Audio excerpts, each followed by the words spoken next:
I want you to tell the story because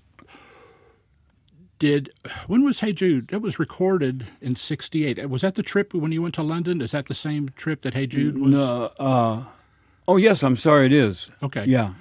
So they had already recorded Hey Jude. Yes. Now, radio in those days, pop, top 40 radio, songs were 3 minutes, maybe 3.5. 2.5. Two and a No, half, yeah. 2.5. But nothing more than 3.5 minutes. Yeah. That's the max. Yeah. So here comes Hey Jude at, what, 7:20, Seven, 7.5 or so? But it's the Beatles.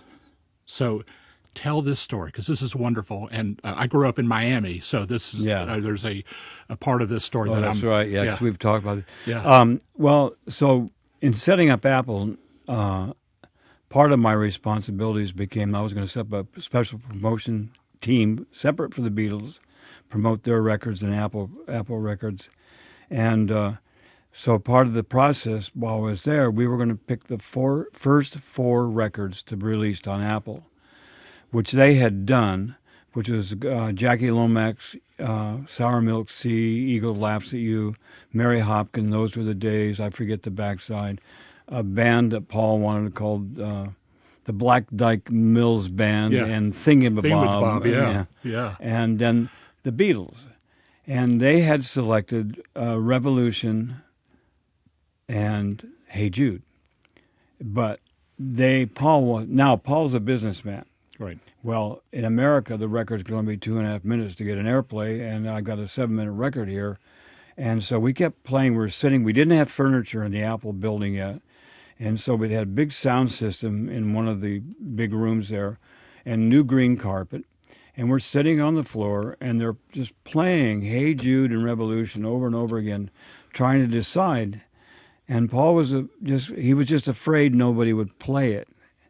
And I said, Paul, you're the Beatles. You can burp and they're going to play it. But he was still afraid for launching their first record on their new label that it wouldn't get played. So I said, look, I have an idea. If you will trust me with an acetate, and that was a big deal to be trusted with anything with the Beatles, because I could have sold that thing for, or whatever. Yeah. Or anybody could.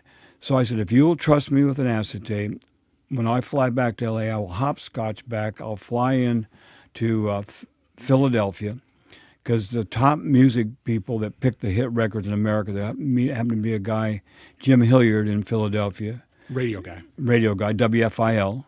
And I said, I'll go there and play it for Jim. Then I'll go down to Miami to WQAM, and a guy down there, Jim Dunlap. Right. And he's a good guy at picking records. I'll play it for him. Then I'm going to fly to St. Louis, and I forget the guy there. And then I'll fly to L.A. and play it for Dick Moreland at KRLA. And so I'll get 4 solid opinions, what they think about it. Well, every one of them just virtually fell on the floor, and I had to watch them like a hawk to make sure there was nothing running that somebody was, running. So I get back to L.A. and I call Paul and I said, "Hey, everybody said it's a go, man." He said, "Okay, biggest single they ever had, I think." I think so. Yeah. Yeah. But it had that kind of a history to getting out on the radio.